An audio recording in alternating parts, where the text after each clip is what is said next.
2026년 1월 27일 저녁 7시 22분, 평범한 40대 직장인 박 씨의 핸드폰에 알림 하나가 떴습니다. 빗썸 이벤트 당첨, 2,000원짜리 비트코인을 받는다는 내용이었죠. 커피 한 잔 값이라 그냥 넘기려 했는데 계좌를 확인하는 순간 손이 멈췄습니다. 비트코인 2,000개, 총 자산 1,966억 원. 보이스피싱인가 싶어 반신반의로 매도 버튼을 눌렀습니다. 그런데 체결됐습니다. 46억 원이 입금됐습니다. 딱 10분 뒤 계좌가 정지됐습니다. 이 10분 사이에 도대체 무슨 일이 벌어진 걸까요? 단 한 글자의 실수가 어떻게 60조 원짜리 혼돈을 만들어냈는지 지금부터 그 충격적인 전말을 낱낱이 파헤쳐드리겠습니다. 빗썸은 앱 안에서 포인트를 모으면 랜덤 박스를 살 수 있는 이벤트를 운영하고 있었습니다. 토스에서 걷기 보상 받아보신 분들 계시죠? 그것과 비슷한 구조거든요. 1000인트를 내고 박스를 열면 그 안에 1000포인트 이상의 뭔가가 들어있는 방식입니다.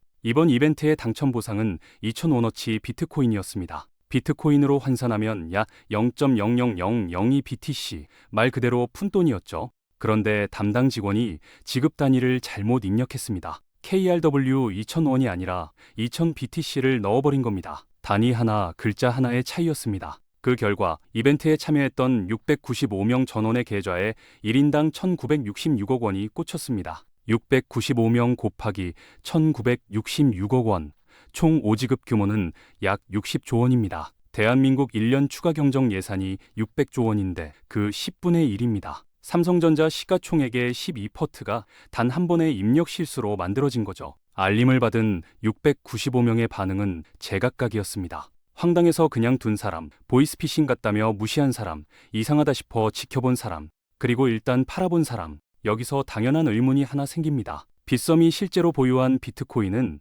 고객 예치분 약 4만 개, 자체 보유분 175개 수준이었거든요. 그런데 어떻게 62만 개를 뿌리는 게 가능했을까요? 답은 거래소의 작동 방식에 있습니다. 중앙화 거래소 안에서 이루어지는 거래는 실제 블록체인에 기록되지 않습니다. 내부 장부에서만 처리되는 거죠. 은행 송금을 생각해보세요. 국민은행에서 신한은행으로 100만 원을 보낼 때 돈이 바로 이동하는 게 아닙니다. 하루치 거래를 다 모아서 자정 전후에 금융결제원이 한꺼번에 정산하는 구조거든요. 거래소도 똑같습니다. 거래가 발생할 때마다 실제 코인을 움직이면 수수료가 어마어마하게 나오니까요. 그래서 내부 거래는 장부상으로만 처리하고 실제 코인은 거래소 밖으로 나갈 때만 움직입니다. 즉, 거래소 안에서는 실제 보유량보다 훨씬 많은 코인을 장부에 찍는 게 기술적으로 가능합니다. 문제는 이걸 막는 장치가 있어야 한다는 겁니다. 거래소가 가진 것보다 많이 발행되면 자동으로 경고가 떠야 하고 멈춰야 하죠.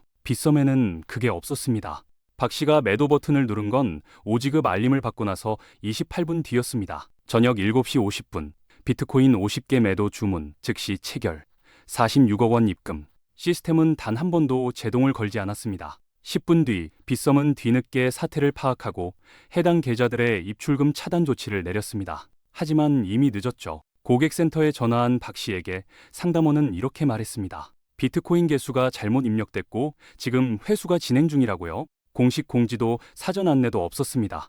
695명은 다음날 아침 뉴스를 통해서야 전말을 알게 됐죠. 690명 중 약 240명은 오지급된 비트코인을 개인 지갑으로 출금했습니다. 이 순간부터는 실제 온체인 거래가 발생한 겁니다. 진짜 코인이 움직인 거죠. 빗썸은 실제 보유량을 훌쩍 넘는 자산 이동이라는 최악의 상황에 직면했습니다. 빗썸은 99%를 회수했다고 밝혔습니다. 하지만 비트코인 약 125개, 약 130억 원 상당은 끝내 찾지 못했습니다. 그 돈이 어디로 갔는지 빗썸도 모르고 금융당국도 모릅니다. 지금 이 순간에도요. 690명이 동시에 매도에 나서자 빗썸 안에서 이상한 일이 벌어지기 시작했습니다. 비트코인 시세가 9,800만 원에서 8,100만 원으로 수직 낙하했거든요. 불과 몇 분 사이에 15%가 증발한 겁니다. 그런데 업비트를 열어본 사람들은 눈을 의심했을 겁니다. 업비트는 9,800만 원 그대로였거든요. 코인원도 마찬가지였죠. 빗썸만 혼자 폭락하고 있었습니다. 주식과 다른 점이 바로 여기서 드러납니다. 국내 주식은 한국 거래소라는 단일 시장에서 거래되기 때문에 한 곳에서 가격이 흔들리면 모든 증권사 고객이 똑같이 영향을 받습니다. 하지만 암호화폐는 거래소마다 가격이 따로 형성됩니다. 그래서 이번 폭락은 빗썸 안에서만 벌어진 국지적인 사건이었죠. 이 틈을 노린 사람들도 있었습니다. 빗썸에서 8,100만 원에 사서 업비트에서 9,800만 원에 팔면 한 개당 1,700만 원 차익이 생기는 상황이었으니까요. 반면 레버리지를 쓰고 있던 투자자들은 공포에 떨었습니다. 시세가 계속 떨어지면 자동 청산이 터질 수 있었거든요. 다행히 빗썸의 도미노 청산 방지 시스템이 작동하면서 5분 만에 시세가 회복됐습니다. 하지만 그 5분 사이에 손절을 눌러버린 사람들에게 시세 회복은 아무 의미가 없었습니다. 그 5분 사이에 손절을 눌러버린 사람 중 한 명이 30대 직장인 김 씨였습니다. 빗썸에서 레버리지를 활용해 비트코인을 보유하고 있었는데 시세가 8,100만 원까지 떨어지는 걸 눈앞에서 목격한 거죠. 레버리지 투자자에게 급격한 시세 하락은 그냥 손실이 아닙니다. 자동 청산, 즉 강제로 포지션이 날아가는 상황을 의미하거든요. 김 씨는 더 버틸 수가 없었습니다. 패닉셀을 눌렀습니다. 5분 뒤 시세가 회복됐을 때 김 씨의 계좌에는 보유 자산의 20%가 사라져 있었습니다. 10분 사이에 벌어진 일이었죠. 김 씨가 뭘 잘못한 걸까요? 아닙니다. 거래소의 내부 실수가 시세를 왜곡했고 그 왜곡된 숫자에 반응한 지극히 합리적인 판단이 손실로 돌아온 겁니다. 그렇다면 보상을 받을 수 있을까요? 현재 가상자산에는 예금자 보호법이 적용되지 않습니다. 가상자산은 금융상품이 아니기 때문이죠. 투자자 자기 책임 원칙이 적용됩니다. 내가 선택한 거래소에서 벌어진 일은 결국 내가 책임져야 한다는 겁니다. 빗썸이 자발적으로 보상에 나선 건 법적 의무가 아니라 기업의 선택이었습니다. 거래소의 선의가 사라지는 순간 투자자를 지켜줄 장치는 아무것도 없습니다. 이 사태를 보면서 많은 사람들이 떠올린 사건이 있습니다. 2018년 삼성증권 유령 주식 사태입니다. 당시 삼성증권은 우리 사주 직원들에게 배당금 1,000원을 지급하려다가 1,000주를 줘버렸습니다.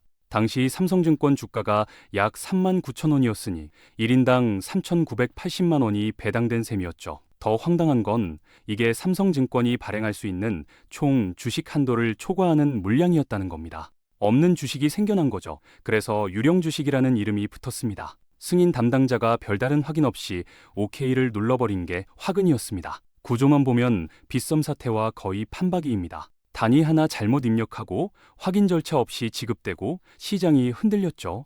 하지만 결정적인 차이가 하나 있습니다. 삼성증권 사태의 피해 당사자는 내부 직원이었습니다. 직원들은 회사 사정을 알 수 있는 위치에 있었고 잘못된 지급임을 인지했을 가능성이 높았죠. 그래서 일부는 배임죄로 처벌받았습니다. 빗썸 사태는 다릅니다. 695명은 그냥 이벤트 당첨 알림을 받은 일반 투자자였습니다. 1966억 원이라는 금액이 이상하다는 걸 알았어야 했는지 알면서 팔았다면 횡령인지 이건 지금도 법원이 판단해야 할 문제로 남아 있습니다. 그렇다면 왜 이런 일이 가능했을까요? 핵심은 안전장치의 완전한 부재입니다. 정상적인 금융 시스템이라면 4단계를 거칩니다. 담당자가 입력하고 상급자가 확인하고 이상 거래 감지 시스템이 작동하고 한도 초과 시 자동으로 멈추는 구조죠. 빗썸은 이 중 단 하나도 작동하지 않았습니다.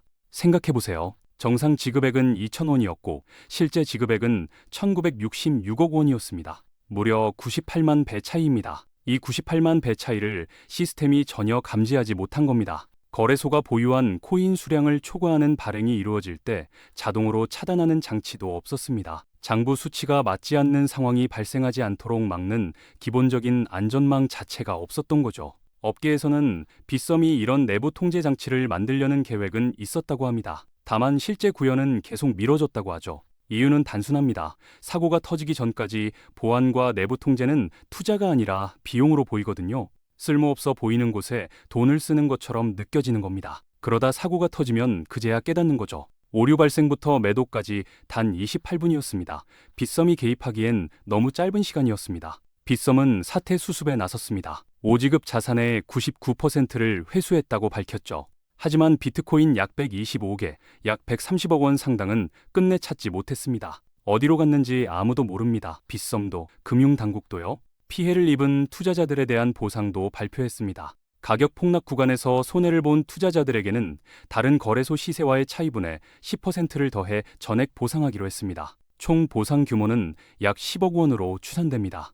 해당 시간대에 접속만 하고 거래는 하지 않았던 이용자들에게는 2만 원 상당의 이용권을 지급하기로 했고 사태 이후 7일간 전 종목 거래 수수료를 0%로 운영하겠다고 했습니다. 여기에 더해 1,000억 원 규모의 고객 자산 보호 펀드를 별도로 조성하겠다는 계획도 내놨습니다. 금융위원회와 금융감독원은 긴급 현장 검사에 착수했습니다. 외부 해킹이 아닌 내부 실수라는 빗썸의 입장을 확인하면서 투자자 보호 조치가 제대로 갖춰져 있었는지도 함께 들여다보고 있습니다. 수습은 이뤄졌습니다. 하지만 한번 금이 간 신뢰는 쉽게 돌아오지 않습니다. 거래소를 믿고 자산을 맡겼는데 거래소 실수로 시장이 흔들렸다는 사실은 지워지지 않으니까요. 이번 사태는 빗썸만의 문제가 아닙니다. 그게 진짜 무서운 점입니다. 업비트, 코인원, 코빗 국내 주요 거래소들은 모두 빗썸과 똑같은 장부거래 구조 위에서 운영됩니다. 24시간 즉시 체결, 한번 나가면 되돌릴 수 없는 구조도 동일하죠. 지금 이 순간에도 같은 위험이 잠재되어 있다는 뜻입니다. 현재 국내 가상자산 규제는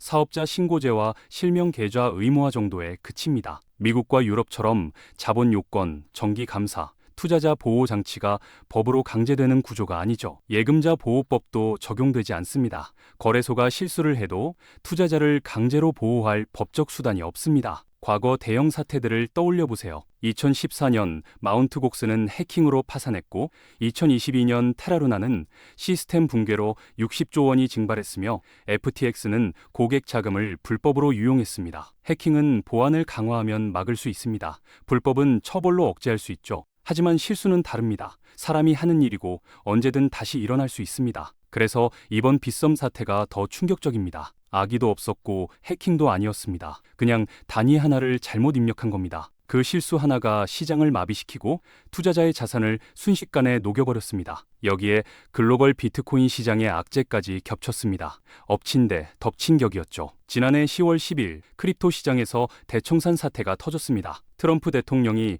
중국에 대한 관세를 100%로 올리겠다는 발언을 쏟아내면서 시장이 급락했고 단 몇 분 만에 20억에서 15달러, 약 3조 원 규모의 물량이 한꺼번에 청산됐습니다. 이 충격은 시장 조성자들에게 직격탄이 됐습니다. MM이라고 부르는 이 업체들은 시장의 유동성을 공급하고 가격을 안정시키는 역할을 하거든요. 그런데 대청산의 여파로 일부 MM 업체가 회복 불가능한 손상을 입었다는 소문이 퍼졌고 이들이 활동을 줄이면서 시장 전체가 약세로 돌아섰습니다. 비트코인을 12만 6천 달러까지 끌어올렸던 공격적인 레버리지도 이때 대부분 사라졌습니다. 상승 동력 자체가 소멸한 거죠. 설상가상으로 2024년 1월 승인된 비트코인 ETF를 통해 유입됐던 자금도 빠져나가기 시작했습니다. 비트코인을 사모으는 것을 목적으로 하는 디지털 에셋 트레저리 기업들조차 보유 코인을 매도하는 상황이 벌어졌고 금이나 주식 대비 수익이나 배당이 없는 비트코인의 매력이